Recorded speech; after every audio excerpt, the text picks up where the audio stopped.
y que, sin lugar a dudas, sea el punto de inicio para futuras citas de igual valor que la que arrancamos en la tarde del día de hoy. Por tanto, comienza Diálogos en Churria. Vamos a hablar de Pepe Ponce. Pepe Ponce, para la mayoría de los asistentes, es una persona sobradamente conocida, pero aún así, a mí me sorprende cada día que estamos un rato juntos y que nos reunimos con alguna cosa nueva, porque atesora un montón de vivencias, un montón de anécdotas, en una vida dilatada y llena de experiencias, porque Pepe no hay día que salga a la calle que no haga una cosa nueva, que no le llame la atención a alguna cosa y sin estar predispuesto a nada siempre vuelve con las alforjas llenas a casa. De Pepe Ponce podríamos hablar de muchas de sus facetas, profesionales, personales, pero en lo que hoy nos interesa es su faceta como fotógrafo. Y para hablar de su faceta como fotógrafo, tendríamos que empezar hablando de números. Para hacerse una idea siquiera aproximada de lo que significa dedicarse a la fotografía toda una vida, es elocuente no el número de cámaras que puede coleccionar, que eso lo podría hacer otro coleccionista, de posibles, sino el millón de negativos. Yo siempre digo 1 millón, pero como hace mucho tiempo que cuando hablo de él digo 1 millón, debe ir por el 1.200.000 de negativos, los que él ha hecho, los que compra, los que colecciona y los que atesora. Y otros cientos de miles que esos ya no tienen cuento ni techo y que se irán incrementando día a día de fotografías digitales soportadas pues, en los medios digitales modernos. Pero realmente quien tiene que hablar de Pepe Ponce en este caso no soy yo. Yo hago una breve introducción, para que sea él el que nos cuente de primera mano, sin intermediarios, lo que es para él la fotografía y lo que ha sido la fotografía desde el origen, desde sus orígenes, cuando viene al mundo en Álora, es un perote de pro, ejerciente, y de niño en Álora proyectaba esas sombras que estamos viendo, proyectaba siluetas recortadas para contarle historias a sus amigos. Ahí tiene su primer contacto con la luz, con el efecto que la luz produce, en este caso por una proyección, y cómo puede citar la imaginación la luz. Pero es precisamente una anécdota que viene contando repetidamente y que yo se la he oído a él directamente y después reflejada en entrevistas y en medios, un domingo mágico donde él, a través del efecto que produce la luz al entrar por un agujero del postigo de una habitación de su casa, ve desfilar a la gente que camina invertida, la imagen, por la pared de enfrente. Pepe en ese momento estaba experimentando lo que es el principio de la óptica y es el que hace funcionar desde la cámara oscura hasta nuestro propio ojo. La luz que se refleja en los objetos, al pasar por un agujero pequeño que solamente permite el paso por aquellos rayos que son capaces de atravesarlos por la inclinación adecuada, proyecta una imagen invertida, de la cual en posteriores desarrollos se llega a todo lo que es la fotografía moderna. Esa fotografía que empieza con la cámara estenopeica. ¿Qué es la cámara estenopeica? Pues la cámara estenopeica es eso, un cartón, un agujero y en el fondo un espacio para colocar algo que se pueda emulsionar, un papel, un negativo en el caso de una cámara, y a partir de ahí aparece la fotografía. Después de eso, todo lo demás son elementos para control. Lentes para controlar la profundidad de campo, mecanismos para retardar, para controlar la apertura, con lo cual se podría jugar con una imagen que el ojo no necesita jugar, porque el ojo tiene acomoda de forma permanente. El ojo puede cambiar inmediatamente de foco o de situación y sin que sea perceptible para nosotros está continuamente haciendo todos los mecanismos que una cámara moderna, o por muy moderna que se pueda desarrollar en el futuro, hace. Pero yo ya no voy a hablar más. Voy a dejar que sea Pepe el que nos cuente cómo fue esa primera cámara de las 500.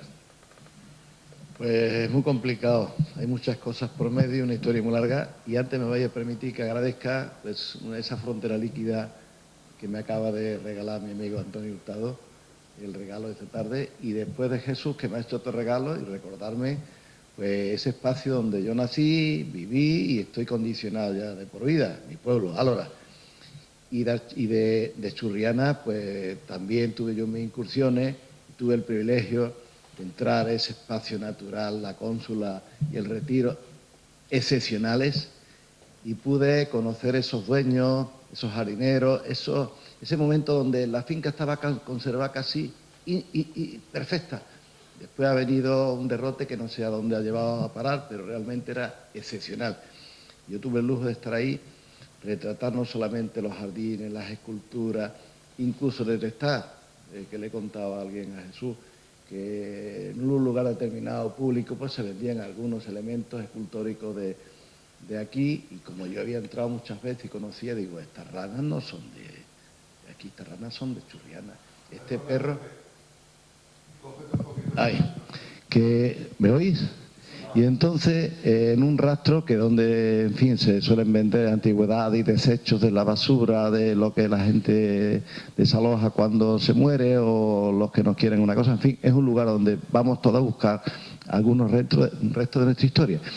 Y en un lugar extraordinario de esta provincia donde hay un rato magnífico, y yo compraba muchas cámaras y fotos, allí descubrí un perro de cerámica, de barro cocido, que había en una zona de los jardines del Retiro, y una ranita de ese fondo del jardín con su chorrito de agua. Y tuve la suerte de llamar a donde debía y inmediatamente lo recaudaron para volverlo a su sitio. Yo viví esos momentos, esos jardines y tal cual, y después he visto, pues lógicamente, lo último que hicieron, que fue lo de los pájaros, eso es bellísimo, y no sé el invento por dónde va. Pero excepcional, lo mismo que la Cónsula. Bueno, no me enrollo, agradecer a Jesús que me recuerde mi ascendencia de Perote, y a Antonio Hurtado por el regalo que me acaba de hacer, que es un libro sobre un poco esta frontera líquida, que es precioso el título, de Pasado el Estrecho, nuestro Marruecos, nuestro vecino, donde pues llevo ya como 11 años que tengo una presencia, y he descubierto que allí se trasladó casi íntegra Andalucía. Hay mucho de Málaga, de Sevilla, de toda, de Granada, y que se conserva gracias a la no intervención, a la no proliferación del turismo, y que aquí ya no existe. Y allí la tenemos, es como los sefarditas de hace un rato, ¿no? Han llevado nuestra cultura y la han depositado en un lugar y está allí como el primer día. Pues si alguno va a Marruecos, a Tetuán, a Arache, a cualquier, incluso a Tánger, pues verá que hay mucho de Andalucía. Bueno, pues hoy cuando viene Antonio y me regala ese libro, que no lo he abierto, me estoy loco por terminar esta noche, encerrarme en mi cuarto y repasar un poco esa historia con otros ojos. Bueno, no me enrollo más. Me decía Fernando, y yo lo he repetido, me da apuro repetirlo otra vez, pero me di cuenta demasiado tarde que nací dentro de una cámara fotográfica. Y yo no lo sabía, porque en mi cuarto, Viviana Laura, en la calle principal, donde había una riada humana todos los domingos, esa costumbre de los entierros acompañados de todo el pueblo, y la misa del domingo, y yo el domingo, mi camita, acurrucadito, una habitación herméticamente cerrada y solamente una ventana en la calle, muy bien iluminada, porque ahora sabéis que es un pueblo en escalera, ¿no? Y mi casa estaba en un lugar donde dominaba el castillo y dominaba pues un lugar de la antigua Álora, y muy amplio, y entraba muy bien el sol. La ventana mía era un postigo, 2 postigos. Uno de ellos tenía ese lugar donde nace una ramita muy pequeñita, con mucha precisión, un agujerito pequeño. Y yo me di cuenta que a través de ese pequeño agujerito yo me daba la vuelta a la cama, y en mi pared, que antes no se pintaba, se encalaba cal, yo veía todo lo que pasaba por mi calle. Difuso, impreciso, pero reconocible. Incluso como la voz estaba cercana, yo incluso me ponía a jugar a quién pasaba por allí. Había un maestro que recuerdo, don Juan Calderón, y es un hombre solemne, de misa todos los domingos, vestido de negro, otras señoras que iban de colorines, y yo voz, imágenes la identificaba, y tenía que hacer una retransmisión en directo en mi pared de mi habitación, sin levantarme de la cama, Y yo eso no lo veía como normal, no fui capaz de analizarlo. Y ahora cuando me hago un poquito mayor me di cuenta de que es una realidad fantástica y que yo ya sin querer tenía que ser fotógrafo. Mirar a través de ese agujerito y lógicamente hay muchos agujeritos.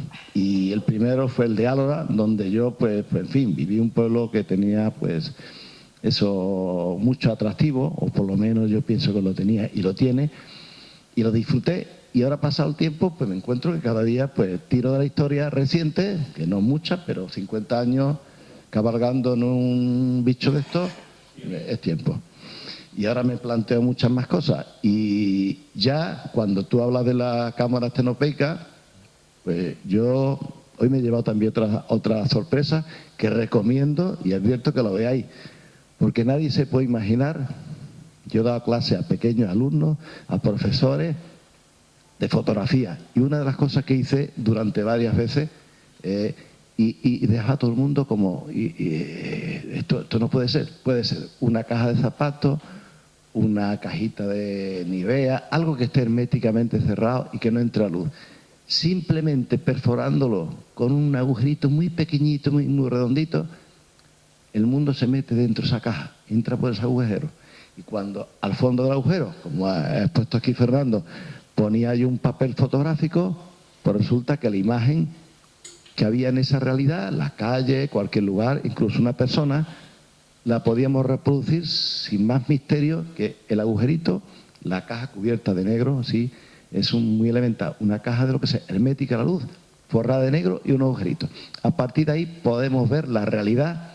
Lo que pasa es que los tiempos de exposición eran muy largos, pero si tú tienes paciencia y un pueblo, una calle o un elemento no se mueve, incluso los movimientos también adquieren un valor fantasmal, que hoy se trata de hacerlo artificialmente, ¿no? El movimiento.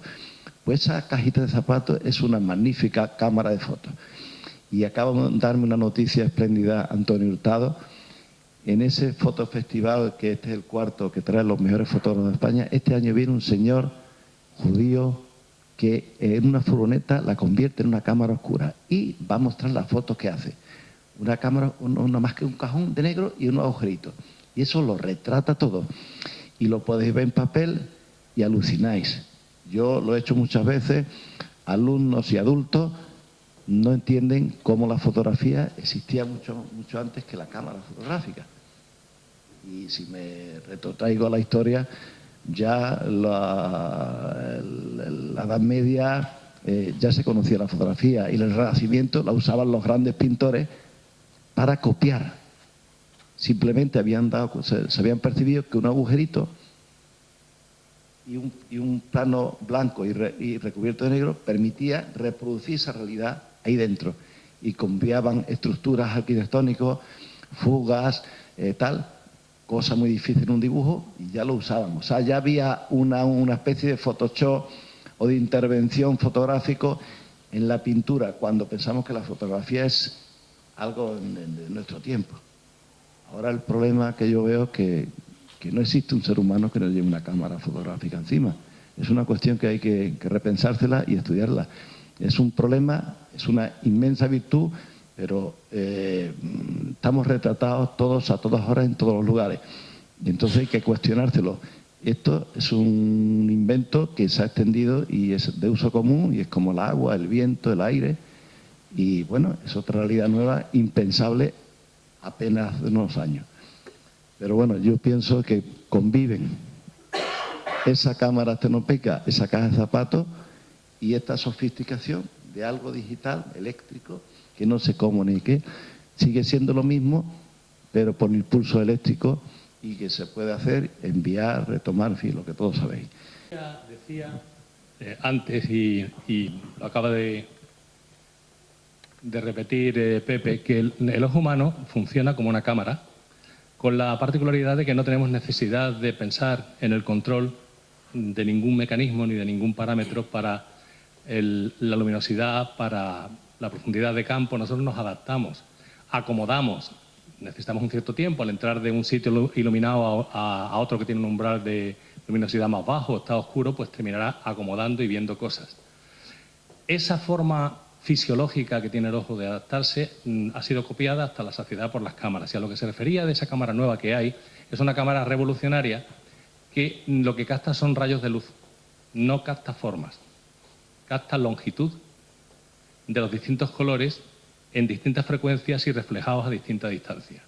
Y después un sistema informático, un algoritmo, es capaz de reproducir la posición teórica del que quiere observar lo que ha fotografiado para conseguir un primer plano, un segundo plano, un tercer plano, o enfocar solamente una foto de grupo, por ejemplo, de todas las personas que están en este momento sentadas, pues podría conseguir solamente enfocar a una de las personas, cosa que con una cámara convencional no se puede hacer, salvo que tenga unas lentes especiales y además se procure que no haya ningún otro sujeto que interrumpa el enfoque para poder ver a esa persona. Pero la tecnología no dejará de sorprendernos nunca y ni siquiera cabe hacer una aventura somera sin riesgo de equivocarse de lo que va a ocurrir solo dentro de un mes o dentro de 3 meses. Pero a mí me interesa mucho el que nos cuentes, cuando ya pasas de la fase de la caja de cartón, cuando pasas de la experiencia de la gente proyectada en la habitación y ves la primera cámara que puedes llevar a cualquier sitio para no tener que esperar ni estar supeditado a una situación fija que te permiten ver imágenes, y para también salvar la incomodidad de tener que tener la cabeza torcida para ver la imagen invertida. Aparece tu primera cámara y las ganas de salir al exterior y atesorar, guardar una impresión de eso que estás viendo. Esa primera cámara, ¿cómo cae en tus manos? Bueno, yo hice magisterio y en ese recorrido conocí a un compañero amigo y sabía que yo tenía, no sé, que me gustaba la fotografía, pero no es como hoy, que la vemos ya como regalo de un detergente. La cámara era una cosa al alcance muy poco, sobre todo las cámaras que tuvieran una cierta calidad, venían de fuera y no eran asequibles ni económicamente ni en presencia en escaparates como es. Pues bueno, este amigo, sabiendo que me gustaba la fotografía, pues me regala una cámara. Mira, aquello fue un portento, era un cajón de baquelita con 2 posiciones muy elementales, era muy primitiva, pero bueno, aquello salían fotos y yo me volví loco. Y ese fue el principio. Después ya otro amigo en los años 70, que yo cuando empiezo a mirar la fotografía como algo que era determinante, que yo tenía que tener una cámara acorde, una Voigtlander, y claro que yo tenía pues todo, yo lo podía controlar, velocidades, apertura, luz, podía dominar con un coche, frenar, arrancar, acelerar, que eran las cámaras que yo desconocía. Cuando yo pruebo aquello y yo podía definir una situación enfocándola, que yo tenía precisión, yo en lo alto de la cama de mi cuarto con mis padres, pues yo allí pues me hice de productos químicos y me ponía a revelar, y aquello pues ya él no va más. Y a partir de ahí pues hay un amigo que síguelo siendo, cuando nos tenemos que casar y hay que hacer un regalo, me regala una Olympus. Desde entonces fue mi apellido durante mucho tiempo, me llamaban Pepe Olympus, porque otro compañero que tenía una Fujica, que eso era una maravilla, le llamaban Pepe Fujica, y entonces me parece que Fernando ha hecho alusión a 2 apellidos merecidos, y era aquella cámara, el Olympus era una cámara frágil, liviana, pero tenía mucho automatismo, relativamente barata, y aquello era la Nova Más, aquello copiaba la realidad. Y recuerdo, pienso que fue la primera cámara Olympus que vino a Málaga. Yo estaba en una asociación fotográfica, hoy existe una que se llama Asociación Fotográfica Malagueña, y existía otra en mi tiempo. Y allí pues te reunía al olor de pegarte a alguien que sabía, porque no había acceso a esta información. Bueno, cuando yo conecto con alguno y uno dice, mira, que ha venido una cámara que se llama Olympus y vale tanto, la veo, y este amigo tiene el detalle de regalármela como regalo de boda. Y a partir de ahí fui Pepe Olympus, y esa cámara, pues yo tengo un montón de ellas y esas las conservo como el primer día. Las he machacado, las he trabajado y entonces están dentro de mi álbum familiar como patrimonio de mi familia. Y después salen otras cosas, pero esa otra cámara que me fue el salto brutal, donde ya esto se ha superado relativamente, ¿no? La óptica, la calidad, el dominio, poder controlar todos los parámetros para tú hacer lo que quieres. y de una manera cómoda. Y a partir de ahí el vicio fue ya... Pepe buscaba lo directo, lo auténtico, lo que solo se encontraba a mano en el tiempo de las posguerras, cuando él empieza a hacer sus fotografías, quizá han pasado 10 años, 15 años, en los pueblos de Málaga. Lo más parecido a la vida de un pueblo de Málaga, porque probablemente estaban también recogiendo a los nativos del barrio y a los que por aluvión venían de pueblo y tenían también que optar por vivir en barrio, porque era más asequible, también tenían una forma de vida estructuralmente parecida. Pero la especulación, que apareció muy pronto y que ha sido salvaje y totalmente inmisericorde con todos los sitios, Málaga incluida, que ha echado abajo por mor del modernismo, pero con una clara capa o sustrato de especulación, barrios como el Perchel, que para mí es muy querido porque yo nací en el Perchel, esa carencia que tiene Pepe la suple buscando otros escenarios que están muy cerca, como acabas de decir, comentando el libro que le acabas de regalar, Antonio, están al otro lado. Resulta que en Marruecos encuentra como si en el tiempo se hubiese congelado en un flashback, en una mirada hacia atrás, 50 años de lo que podía encontrarse, sencillamente dando un paseo por la Málaga de los años 50, 60, en algunos casos, o incluso antes, porque se había detenido en el tiempo antes. Entonces, a Pepe le nace de dentro una faceta de coleccionista, de intentar conseguir motivos para refrescar y mantener activo esa visión y esa apetencia por las cosas genuinas, por las cosas auténticas. Y se hace con archivos, compra en cuanto puede, consigue que le regalen archivos en este caso del Marruecos español, de la zona del Marruecos español, porque ahí se mezclaba pues lo autóctono con costumbres de la gente de España que vivía allí, los españoles de Marruecos, y empieza a hacer esa colección. Yo entiendo, probablemente me equivoques, pero confío en que no, que era una continuidad para mantener esa relación directa con lo que sería la fotografía artística, la fotografía testimonial directa, sin necesidad de ninguna otra cosa que captar esa instantánea. Este es un fenómeno que me ha pasado a mí en Marruecos muy determinado. Este chico del bulto, hablando con él, y también intervino un profesor que yo conocía que es especialista en tema historia de Marruecos y habla árabe perfectamente, está por medio. Y él me dice, oye, hay un profesor que tú, digo, sí lo conozco, pues tal. Y él nos ha ligado a los dos, nos ha citado y ayer estuvimos un buen rato y de ahí han salido algunas historias. Con este chico pasa lo mismo que con Marruecos. Yo una de las experiencias, aparte de conocer pues, un país próximo pero distinto y a la vez igual que mi infancia, donde la Medina de Tetuán es exactamente como en la Edad Media. Hay otras medidas que ya están adulteradas, muy visitadas turísticamente, pero han perdido la frescura, la verdad. Se han convertido en cartón piedra. En cambio, la Medina de Tetuán conservan tal cual. A algunos les molesta y a mí me encanta, porque yo... Bueno, pues me pierdo, que quiero decir tantas cosas. Este chico lo que trata junto con un grupo que de unos cuantos miles de bulteños que ha desaparecido en su entorno, donde vivieron, donde se criaron, y lo echan de menos. Ellos no recuerdan la miseria, sino recuerdan las relaciones, las vivencias, los comportamientos. El que está mal, el otro ayuda, si uno está amparado, el otro tal, es el puchero. En fin, esa convivencia humana que se da solamente en lugares escasos de medios y donde todo el mundo se tiene que ayudar a todo el mundo. Y hay mucho humano, mucha verdad.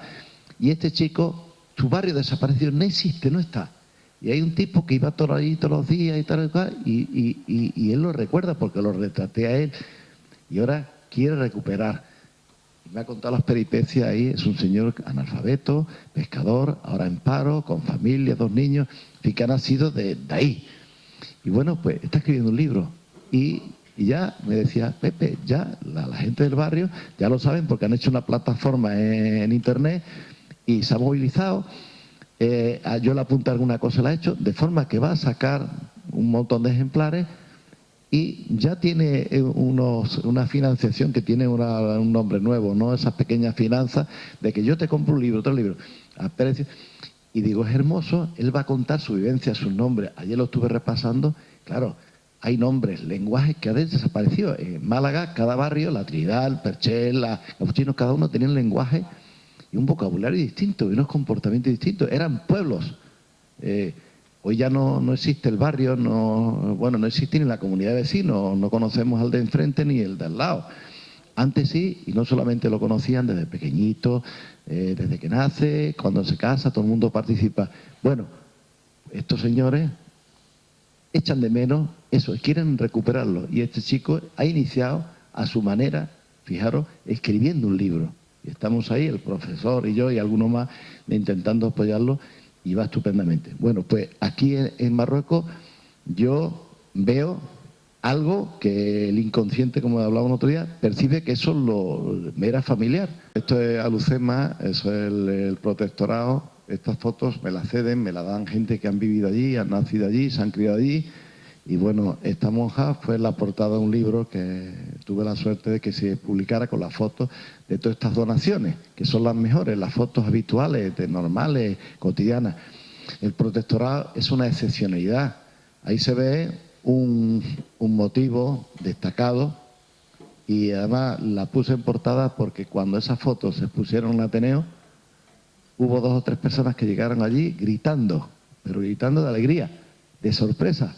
Una me asustó porque, ¡ay! Zorástrica, no me acuerdo el nombre, había sido su monja en la escuela y ella no esperaba ir a ver una cosa de Marruecos y que su monja estaba allí. Pero esta monja tuvo que ser súper conocida porque me ha pasado con varios que la reconocían. Ahora, evidentemente, la estampa...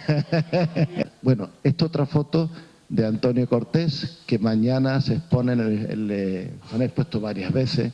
Bueno, estas no concretamente, varias, de un fotógrafo malagueño, García Cortés, que era el fotógrafo de Tetuán. Hacía postales, cubría los actos de celebraciones militares, lógicamente. Veis como la religión y lo militar, en este caso aquí lo militar no hay ninguna, pero era la presencia en el protectorado, es la presencia de poder del ejército, los cuarteles y la religión, lógicamente, los colegios privados, las comuniones, y allí se celebraba de una manera más especial todo lo que se hacíamos en la patria chica. Esta foto también, bueno, aquí esto es Chauen, que ahora esto existe, todas estas paredes, está la fachada principal de la mezquita, eso está ahí, está recuperado el resto, pero bueno, fue la presencia, la entrada del ejército de España a tomar la reconquista de Chauen, una ciudad turística excepcional, donde yo he estado hace poco ahí, y esta foto me la proporcionó precisamente un marroquí. Bueno, y aquí otro testimonio. No sé si alguien conoce a un tal Antonio Roche. Pues esta señora aquí, bueno, señora, tiene 80 y tantos años y es la madre de Antonio Roche. Bueno, y aquí hay otra que no digo el nombre, es la madre de un señor, también, bueno, lo voy a decir porque no creo que tenga problemas. Salomón Castiel, ¿lo conoce alguien? Pues esta señora de allí arriba, rubia a la izquierda, es la madre de Salomón Castiel.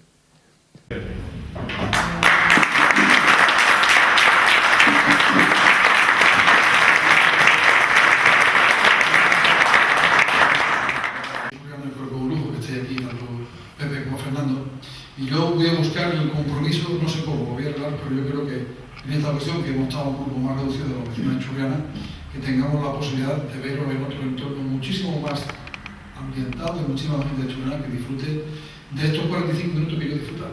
Si yo lo disfruto, yo quiero que haya mucha más gente de Churriana que lo disfrute con vosotros.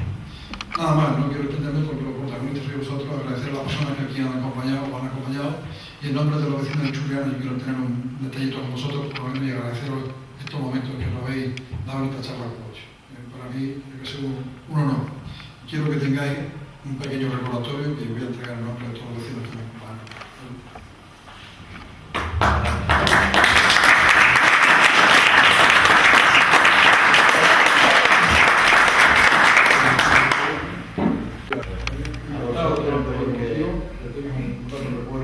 Es un lujo estar aquí, esto sí que es una casa de cultura. Fernando. Difícilmente hace unos meses como pensé que estábamos aquí, pero yo encantado. Muchísimas gracias. Muchísimas gracias. El año pasado fue nada menos que abanderado de los Reyes de Mayo. Y yo andaba por allí y era lo suyo. Y digo, hoy me toca a mí. Y gasté casi, yo qué sé, unas cuantas fotos le hice a la pista. Y hoy lo he aprovechado y quería darle una sorpresa. No sabía nada, no sabía Fernando, le digo Fernando.